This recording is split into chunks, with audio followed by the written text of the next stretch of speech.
revelación de Dios. Ya no hubo comunicación de Dios ni revelación de Dios. Ya, pero uno solo, por eso le dije, ya, la hermana, ¿cómo se llama? Ya, aquí no me acuerdo, déjeme calificarle. Y llegamos, ¿no?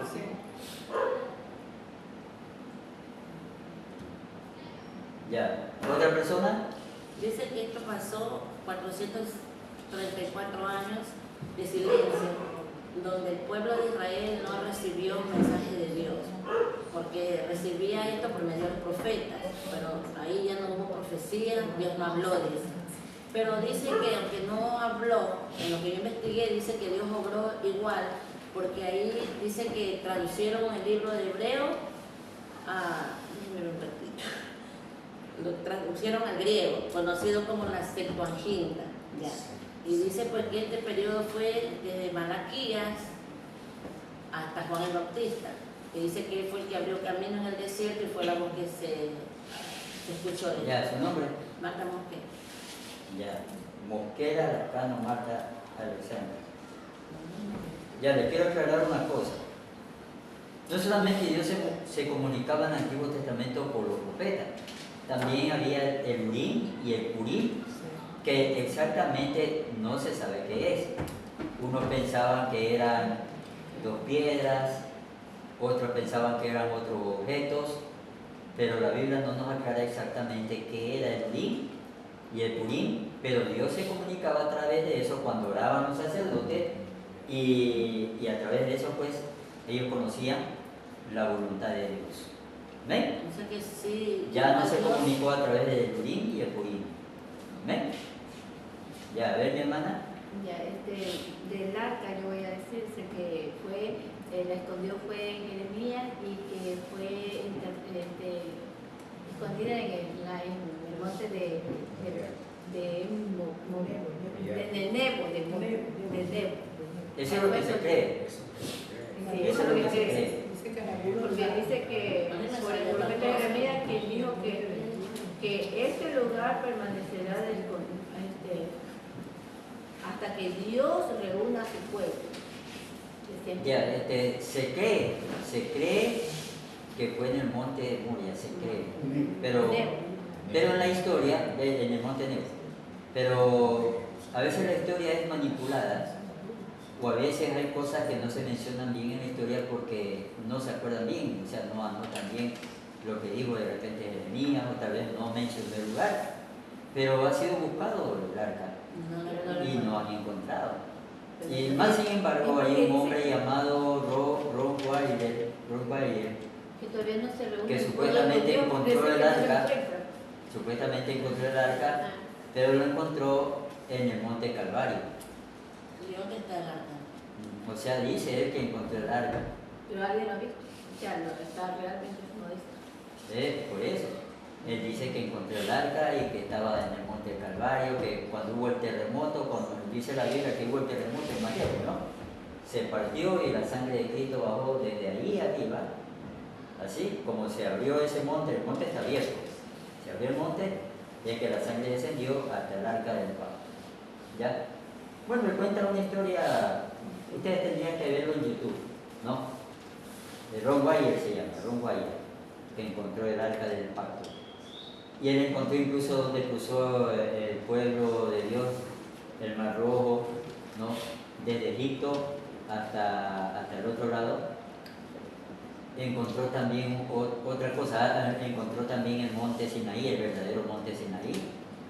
Y aunque parezca mentira, yo también tenía ciertas dudas de ese Ron Wyatt, porque muchos dicen que es un farsante y todo, pero en estos tiempos ya se ha descubierto justamente el mismo lugar que él mencionó y el mismo lugar que él indicó, que han descubierto donde cruzó Moisés y que han descubierto el verdadero monte Sinaí, y es el mismo lugar que sale en los videos de Ron Wyatt. ¿Ya? Así que posiblemente puede ser que en verdad haya encontrado el arca del pacto, y por eso los israelitas dicen que solo falta mover esa mezquita árabe y ahí construyen su templo. Es lo único que falta es construir el templo. Si ellos dicen eso, es porque seguramente ya tienen hasta el arca del pacto. ¿Ya? Maravilloso, ¿no? Ahora, claro, solamente Dios lo sabe. Yo no puedo asegurarlo, ninguno puede asegurarlo, no sabe. Lo único que saben es ellos, será verdad, será mentira. Yo digo lo que me escribí. No, es que es así, la historia está escrita así. Amén. Por eso le digo, mientras no, algún día, según la Biblia dice que algún día todo el mundo será testigo de lo que hay en el arca del pacto, algún día. Miren que las cosas ya son perfectas, ¿no? ¿Cómo iba a ser todo el mundo testigo de algo que hay en el arca del pacto? Es porque ahorita ya existe la televisión, pues. O si no, el mundo entero no hubiera sido testigo. Amén. Si abren el arca del pacto, los únicos testigos hubieran sido los israelitas, nadie más, los que estaban presentes. Pero si el mundo entero va a ser testigo, es porque a través de la cámara de televisión, en el mundo entero la gente va a estar mirando cuando abran el arca del pacto y se verá lo que tiene adentro, ¿no? Que tiene las piedras con la ley escritas en el hebreo antiguo, que no es el mismo hebreo que leemos nosotros. Sabía que no es el mismo hebreo, ¿no? ¿Sí está estudiando hebreo? Ya pasamos, estamos en griego. Ah, ya, porque el hebreo antiguo no tenía vocales. No tenía nada de vocales. Entonces, para nosotros es difícil saber lo que dice. Amén. Entonces, en hebreo antiguo, pero el hebreo que está escrito en las piedras probablemente es el hebreo sinaítico, que es otra clase de hebreo. No es el hebreo que estudiamos aquí, es uno más antiguo, donde la letra Aleph se le escribe como una cabeza de vaca. Se llama hebreo sinaítico, que es antiquísimo. ¿Amén? Bueno, eso se lo estudia ya en las clases más avanzadas, ya cuando uno ya va a lo que es el doctorado y cosas así. Ahí ya se estudia esa clase de hebreo. Esa clase de hebreo pues no es como para irse a Israel y todo, porque eso no se habla ya, ¿no? Ya eso es un hebreo antiguo, es como el español antiguo que ya ni se habla. Amén. Si alguien le habla a usted en español antiguo, poquitas palabras entendería, lo demás usted ni entendería. En el español antiguo. Amén. Cada idioma va evolucionando y cambiando. No es lo mismo un idioma de hoy con el idioma de hace 1000 años atrás. No es igual. ¿Sí me debe entender, mi hermano? ¿Eh? Bueno, entonces también ahí se han encontrado la vara de Aarón reverdecida, que eso será algo maravilloso, porque imagínense cuántos miles de años ya tiene el arca, y que esté la vara de Aarón ahí fresquita, como que no le ha pasado nada, ¿no? Con frutos y flores, maravilloso, ¿no? Y también la vasija de barro con maná. El mundo entero conocerá, ¿no? El maná. Solamente lo verá, pero no lo probará, porque solamente lo verá. Amén. Amén, maravilloso, ¿no? Entonces, el mundo entero será testigo de eso. A ver, mi hermano, ¿alguien más? ¿Alguien más? A ver, ya, Ana, ya le voy a anotar. Robalino Moreno Ana Brengue. Ya. Tiene nombre norteamericano. Ya, a ver, otra hermana. Ya dio. Del periodo intertestamental. O sea, aproximadamente, según los historiadores, 430 años. Claro, se dice como el periodo de silencio porque en el cual no hubo voz profética, ¿no? Entonces, pero Dios a través de ese tiempo sí obró, porque se dieron muchos acontecimientos históricos que pasó más o menos 320 años antes de Cristo, pues Alejandro Magno, hijo de Felipe de Macedonia, pues comienza a los 24 años a hacer su imperio.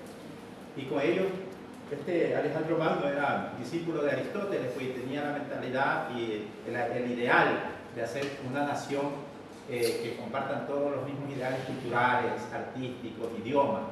Entonces, todo eso conllevó a que en el nacimiento de Jesús, dice Gálatas 4:4, que Jesús nació en la plenitud de los tiempos. O sea, nació cuando Dios había obrado en la tierra todo para que Jesús naciera. para que sea conocido en la mayor parte del mundo. Así es. ¿Ya? O sea, más o menos Alejandro Magno quería helenizar el imperio. Y helenizar significaba un solo idioma, una sola religión y una sola moneda. Eso era la idea de helenizar. ¿Ya? Y incluso él quería que la cultura griega sea conocida en cada rincón del imperio y que todo el mundo estudie la filosofía y cultura griega. ¿Ven? No le digo más porque usted tiene que también darme su idea, ¿no? ¿Ven? A ver, hermano Wilson. Ya.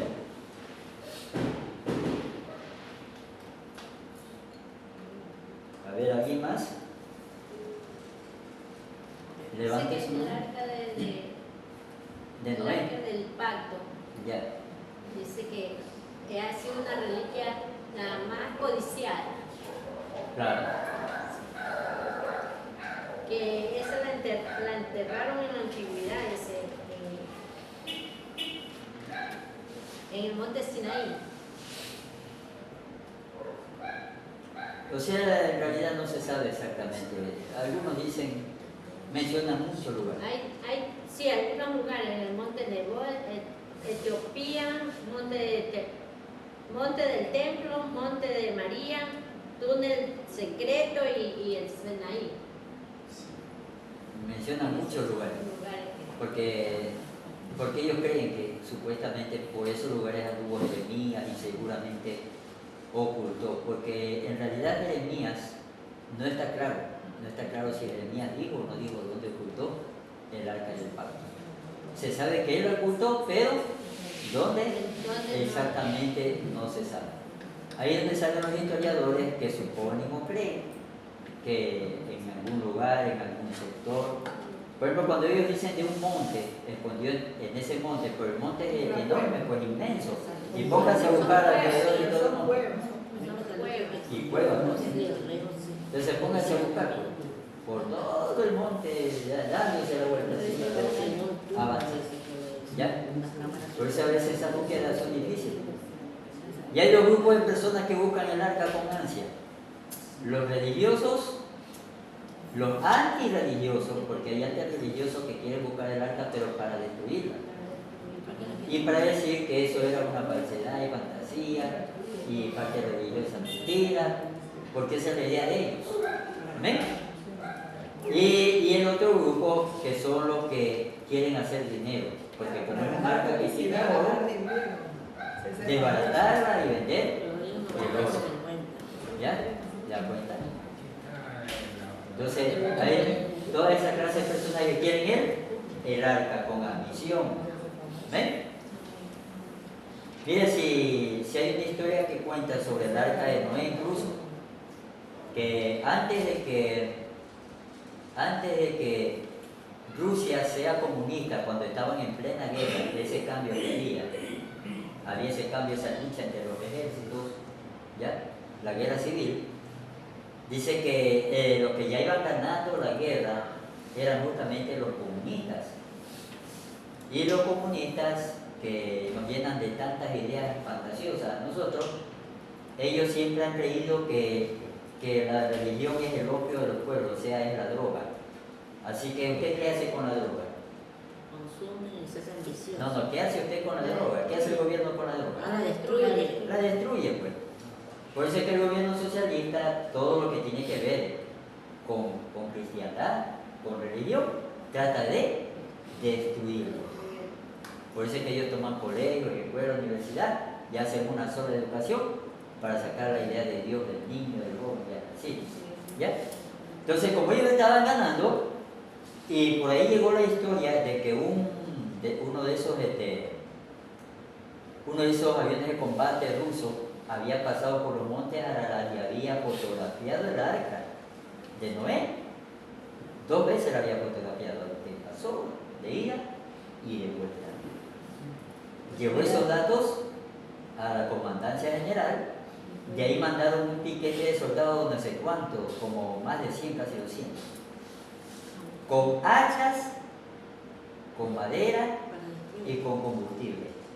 ¿Cuál era la idea? Destruirla. Destruir para desaparecer esa prueba de que la Biblia es verdadera, ¿no? Pero para sorpresa de ellos, primero que el tiempo, a lo que ellos llegaron a ese lugar, el tiempo se volvió severo, porque empezó a llover nieve, había demasiado frío, no podían caminar bien, y cuando quisieron ellos, a ver hermanos, cuando quisieron ellos destruir el arca se había vuelto piedra, la madera estaba hecha piedra, certificada. Y increíblemente, porque dice que los que estuvieron presentes y vieron eso, dice que estos soldados dice que le daban duros con los machetes y se le dañaban los machetes. Volaban, dice, las cabezas, se partían y no le hacían daño al arca. ¿Ya? Parecía que la madera era de fierro. Dice que incluso le pusieron fuego, pero nunca se encendió, nunca se prendió. Ya cansados de eso, lo que hicieron fue tomar medidas. Dice que midieron, hicieron un dibujo y hicieron un acta, que levantaron un acta y una historia y la llevaron a la comandancia general. De ahí al siguiente día, como siguió la guerra, que se quemó toda esa biblioteca e incluso se quemó toda esa figura, porque no habían fotos, sino solamente dibujos y datos redactados y tanta cosa más. Todo eso se quemó. Y el gobierno mandó a matar a algunos de los que habían ido allá al arca de Noé. Para que no quede testigo. Y si usted busca en Google Mapa, pone ahí arca de Noé, ahí le sale el arca de Noé. Usted puede verla desde el satélite. Ahí usted abre y ahí usted ve el arca de Noé. ¿Por qué no le hacen tanta fama al arca de Noé? ¿Por qué cree? Por la gente que es antirreligiosa, pues. Usted ve los noticieros, hay periodistas que son ateos, hay otros periodistas que tienen religiones que no son cristianas, son medio hinduistas, medio budistas y de otras cosas más, ¿ya? Pero cristianos no. Entonces a ellos no les interesa darle fama a algo que es de la Biblia. Peor si es católico, apostólico y romano, ¿ya? Si no es de una santa, no le hace propaganda. Ah, pero como es algo de la Biblia, no, yo no voy a poner eso. Porque si a los medios de comunicación le interesara, siempre mandaran ciertas propagandas, ¿no? ¿Quiere conocer el arca de Noé? Está ubicada en Turquía. Vaya, y hay viajes a Turquía para conocer el arca de Noé, pero no le hacen tanta bulla. ¿Ven? Pero si hay cristianos que quieren ir, pueden ir ahí hasta un pequeño hotel y todo, ¿no? Para ir a conocer ahí el arca de Noé. Puede entrar, puede ver, pero no puede llevarse nada, ni un pedazo. Bueno, no es imposible llevarse madera porque está petrificada, no se puede cortar con sierra ni nada, no, imposible. ¿Ven? A menos que encuentre por ahí algún pedazo que se haya desprendido de otra cosa. Gloria a Dios. A ver, otro hermano más. Me anotó. A ver, ¿cómo se llama usted? Ana Veloz. Debe ver si la encuentro. Veloz Zambrano, Ana Victoria. Sí. La misma. Ya. Misma que eso, sí. ¿Otro hermano? ¿Otro hermano? El arca de la alianza es una reliquia bíblica Claro. que se cree que está oculta en algún lugar, pero no se sabe exactamente dónde. Puede ser en el monte Nebo, en el monte Sinaí, en el monte de Moriah. ¿Ya? Pablo Álvarez. Sí.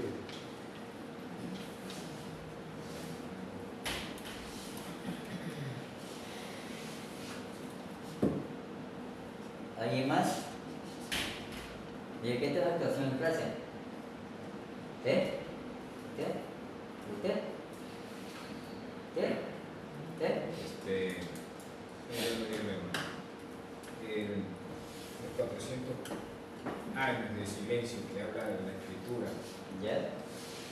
es llamado también el periodo intertestamental. Es llamado también, dice que cuando Dios no habló a su pueblo de Israel, no hubo mensaje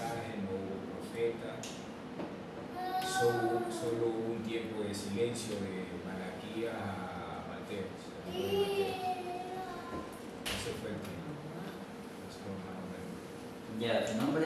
José González. González Bernaza José Luis. Sí. Ya, escúcheme bien esto. Por eso es que a veces cuando se trata de tiempos históricos, usted no va a encontrar exactamente un dato, usted va a encontrar cambios. Por ejemplo, nosotros aquí en el libro dice, ¿cuánto dice aquí? 434. En otro libro usted encontrará 400 años. 400 no existe, dice. En otro 430. ¿Ya? Incluso Pablo menciona en una carta de los 400 y pico de años que tuvo el pueblo de Israel. Ah, no, perdón, esa es otra historia. No, eso habla de la esclavitud en Egipto. No habla del tiempo neotestamentario. No. ¿Ven? ¿Por qué hay diferencias de tiempos? ¿Por qué? Porque el tiempo antes de Cristo no es exacto. Por eso ponen ahí fecha aproximada, que puede ser 10 años antes, 10 años después, un año antes, un año después. Si existiera una máquina de tiempo y usted dijera, Cristo nació en el año 2000 y pico, se va allá y se encuentra que todavía no nace. Y dice, pero ¿cómo si puse la fecha exacta? ¿Ya? Entonces, cuando se habla de tiempo pasado, no hay ninguna fecha exacta. Por eso es que los libros de historia siempre varían en años, ¿no? De 10, de 20, de 50, porque no hay una fecha exacta. Ahora, ¿qué cambios hubo en el tiempo neotestamentario o en el tiempo entre el Antiguo Testamento y el Nuevo Testamento? Uno de los cambios que vemos nosotros es que en el Antiguo Testamento no existían las sinagogas y ahora en el Nuevo Testamento existían las sinagogas. ¿Qué eran las sinagogas? Las sinagogas eran un lugar de estudio de la palabra de Dios, donde se reunían a estudiar la palabra de Dios. Generalmente se lo hacía porque muchas personas no podían ir hasta el templo por la distancia, ¿no? De un lugar lejísimo hasta allá. Incluso porque había personas que se enfriaban su corazón, pues. Es como el que deja de ir al culto, ¿no? Ya falta 1 año, 2 años, ya no es hermanito, ya se enfrió, ¿sí o no? Entonces había personas que como iban una sola vez al año a hacer sus sacrificios en el templo, ya no tenía por acá quien enseñe la palabra. Lo que hacía de repente era orar, pero no había alguien que le dé continuidad. Amén. Entonces, en la sinagoga, las personas podían reunirse con los sacerdotes a seguir estudiando la palabra de Dios hasta llegar el tiempo en que ellos llevaban su sacrificio a Jerusalén. Amén. Hubo otros cambios más. En el Antiguo Testamento había solamente el sacerdote, ¿no? Y había los levitas.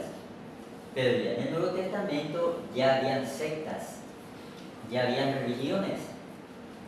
Estaban los fariseos, estaban los saduceos.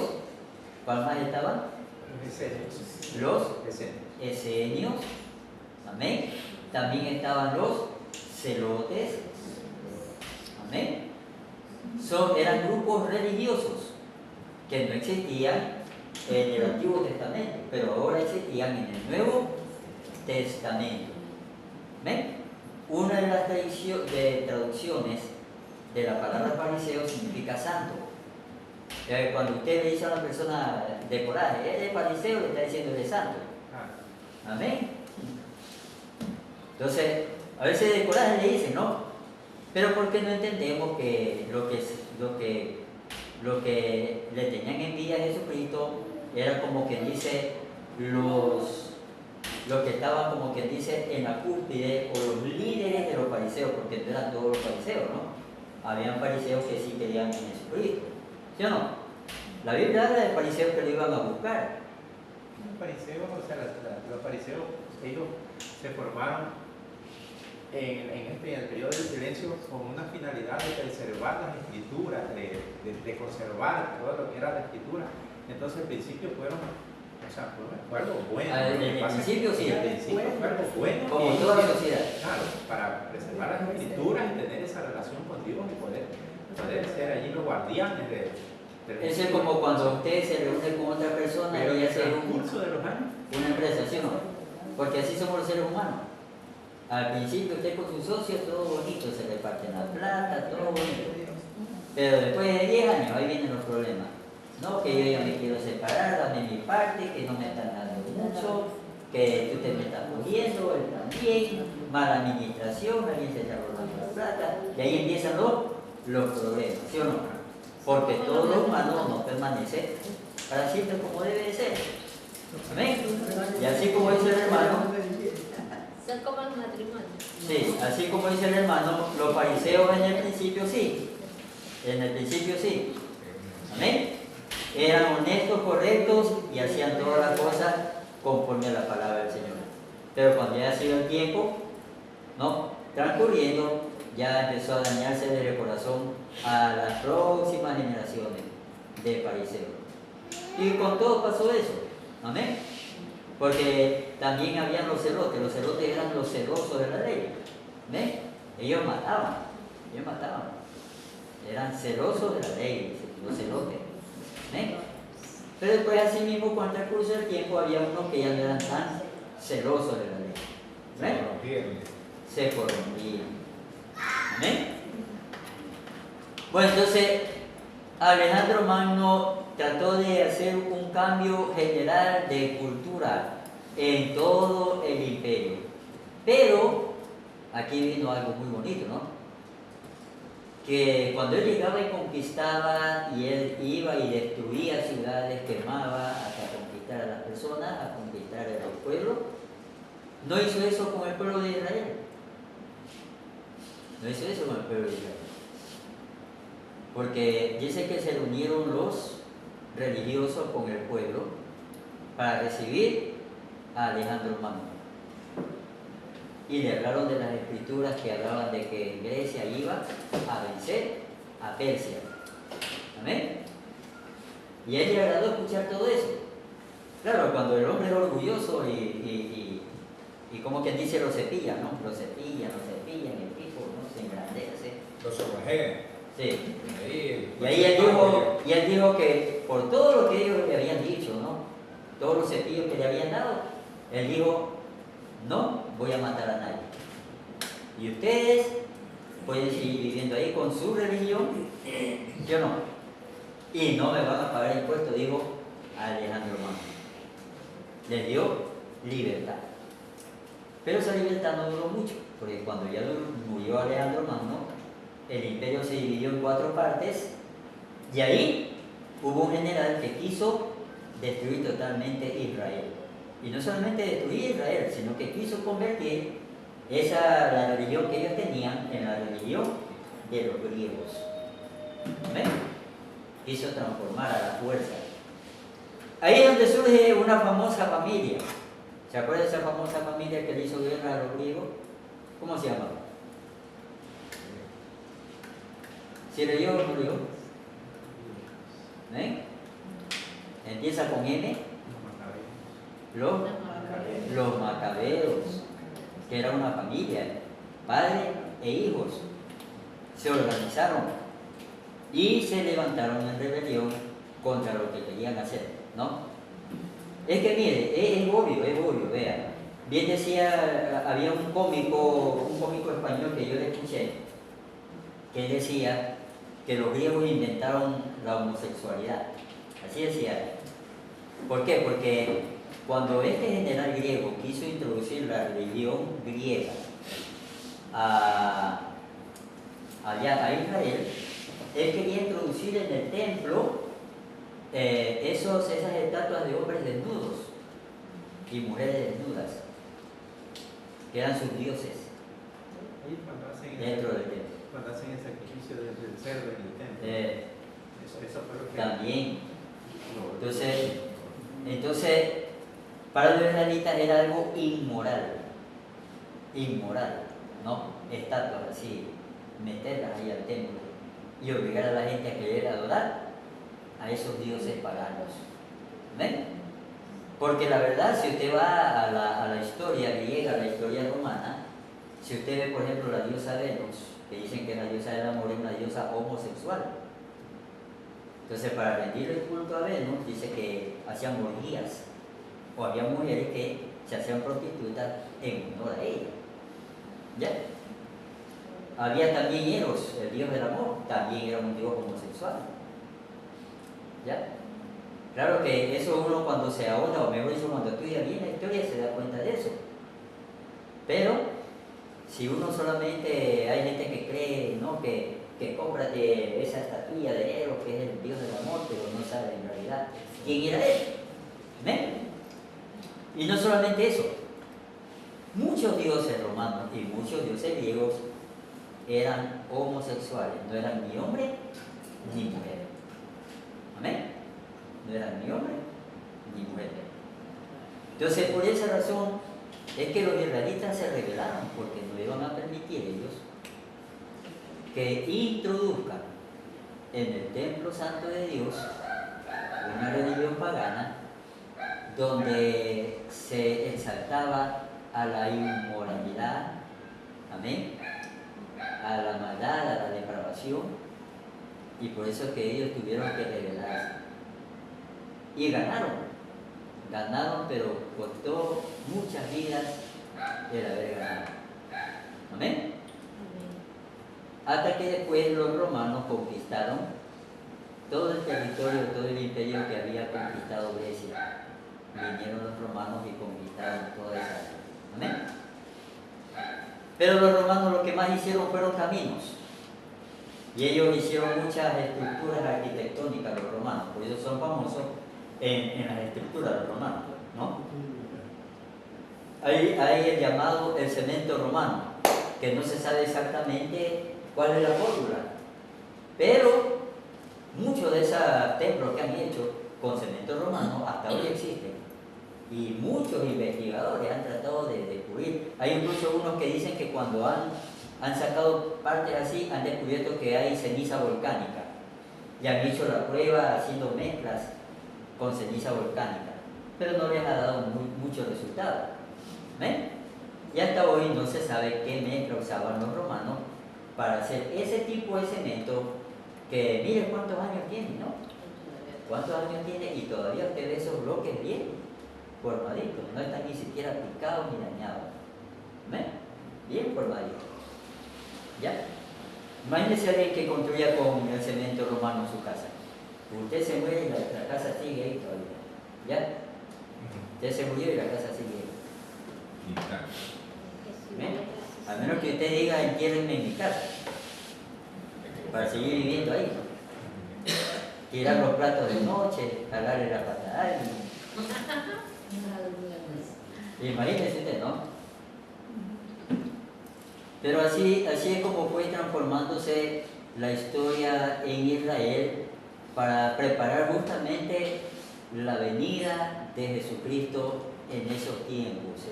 Justamente Él sale apareciendo cuando estaba el imperio romano y cuando gobernaba Herodes, ¿no? Herodes era hijo de Herodes el Grande. Herodes el Grande. ¿Ven? Y según la historia, Herodes el Grande era un hombre perverso, malo. Era tan malo que él había matado a sus hijos porque consideraba que se estaban ellos sublevando o querían cogerse el reino. Y mandó a matar a sus propios hijos. Y a los que quedaron vivos, es a los que les dio por divisiones, ¿no? A cada uno de ellos le dio una parte para gobernar a cada uno de sus hijos. ¿Ven? De ahí hubo un Herodes que fue el que quiso matar a Cristo. ¿Cuál era ese Herodes? Que quiso matar a Cristo cuando era pequeño. ¿Ah? Herodes Antipas, ¿no? Ahora imagínense que dice la historia que Herodes el Grande era tan malo, que él sabía que el pueblo no lo quería, aunque él le hizo un bien al pueblo, pero era malo. Es algo que es medio incongruente, ¿no? Era perverso, malo, pero a la vez le hacía mucho bien porque dice que Israel había prosperado en su gobierno. ¿Ya? Y él incluso mandó a extender el templo, o sea, él construyó en el templo, lo hizo más grande, lo extendió, el templo, donde Jesucristo anduvo, ese fue el templo que él extendió, lo hizo grande, o sea, un hombre malo, perverso, hizo eso, amén. Como él sabía que el pueblo no lo quería, dice que él mandó, cuando estaba agonizando, mandó a matar a muchos de los gobernadores que él tenía, gente buena, justamente para que el pueblo llore por los que estaban muriendo. O sea, cuando él ya estaba agonizando y muriendo, Y seguía llorando. entonces el que no sabía pensaba que estaban llorando por el rey Herodes. Y no por el rey Herodes, sino era por la injusticia que estaba haciendo, de matar a gente inocente. Amén. ¿Alguna pregunta, mis hermanos? Bueno, por esta vez no les mando deberes, pero el lunes que viene, el que esté dando la clase, pues les va a mandar deberes. Amén. Y bueno, yo les voy a mandar un mensaje que les mande más deberes para que me recuerden, ¿no? Hay unos deberes grandotes que les mando. Amén. Pero no sé, pues, no sé si estoy ausente un lunes o 2 lunes, no lo sé todavía. Amén. Pero el lunes que viene ya no voy a estar aquí. Hasta el mes de febrero. Ya ahí ya estoy dando la clase. Amén. Se va a enviar. Así que sí, yo me voy con el pastor Abel a Perú. Nos vamos a Perú el lunes que viene. Vamos a la iglesia que tiene el ministerio allá en Perú. En Lima, Perú.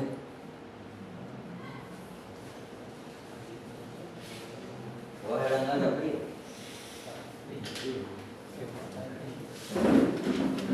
La vez pasada yo fui nos fuimos a Perú, pero nos fuimos a un lugar llamado Aiguanaco, que queda como 5 horas a Lima, frontera con Brasil. Hicieron un lugar, se sentía como calor, pero no era un calor sofocante. O sea, se sentía en el ambiente como un calorcito, pero no me sofocaba, ni sudaba, ni nada, no sé por qué. Ni sed me daba. Pero se sentía muy bonito. Sí, y ahí estuvimos como 3 días, sino que como es de cruzar todo Perú, para llegar allá demoramos más de 2 días viajando. Más de 2 días de ida y más de 2 días de regreso. Ya. Yo cuando viajaba en el carro, no sé, pero nunca me da sueño en el carro cuando viajo. Yo digo cansado porque ni por más que quiero dormir no puedo dormir. Y voy cansado, cierro los ojos y abro y estoy así. Y no duermo. Yo paso toda la noche viendo el diario. Y estoy que cierro los ojos y abro los ojos, cierro los ojos y abro así. ¿Ya?